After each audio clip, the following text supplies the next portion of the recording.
ప్రవీణ్ గారి విషయంలో అది నిజంగానే ఏదైనా కీడు ఉద్దేశించి జరిగించిన కార్యమైతే ఎప్పుడు దేవుడు దానికి రెస్పాన్స్ ఇస్తాడంటారు? కొన్నిసార్లు అనిపిస్తుంది ఈ జీవితకాలంలో అవుతాడంటారా? ఎన్ని పక్కన పెడతా, అసలు యేసుప్రభు శిలువలో మరణించాడు, పిలాతు అలా దూషించాడు, ఆ రోమన్స్ అందరాలుగా ఆయనను ఉమ్ము వేసి ఆయనను గుద్ది నిన్ను కొట్టినోడు ఎవడో చెప్పుకో అని అవమానపరిచి, ఇంకా అక్కడ ఉన్న ప్రజలు ఆయనను సిలువేయండి, ఆ దోషంలో మా మీద మా పిల్లల మీద రండే రానవడే అని చెప్తున్నారు.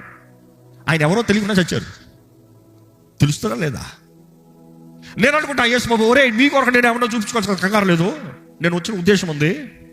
ఒకరోజు ఉంది ధవళ సింహాసనం, ఒకరోజు ఉంది ప్రపంచంలో ఇంతవరకు పుట్టినోడు అందరూ వచ్చి నిలబడేది. ఆ రోజు చూపిస్తాను నేను ఎవరినో, ఈ రోజు చూపించుకోవాల్సిన అవసరం లేదు. మీ నలుగురు ముందు చూపించుకుని నేను చప్పట్లు కొట్టుకుని వెళ్ళిపోవాల్సిన అవసరం లేదు. ఆ రోజు చూపిస్తాను నేను ఎవరినో. ఒక్క అడుగు కూడా ఎవడు తీలేని భయంతో ఒడిగే స్థలం ఉంటుంది, నగ్నంగా వచ్చి నిలబడతారు అందరూ. ఆ రోజు చూపిస్తాను నేను ఎవరినో. దేవుడు అక్కడ ఉంది, దేవుడు చూపిస్తాడంట ఎవరు ఏంటో. రహస్యంగా మాట్లాడింది బహిరంగంగా విడిపిస్తాడంట, రహస్యంగా చేసిన కార్యాలు బహిరంగంగా చూపిస్తాడంట. అదే సమయంలో ఆయన కొరకు మాటేష్ అక్కడ కనబడతాడంట.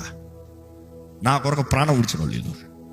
అది మాత్రం కాదు, వారికి సింహాసనం ఉందంట, కిరీటాలు ఉన్నాయంట. There is honour, there is glory, don't worry, it is not now, it is there. దేవుడు అన్యాయస్తుడు కాదు.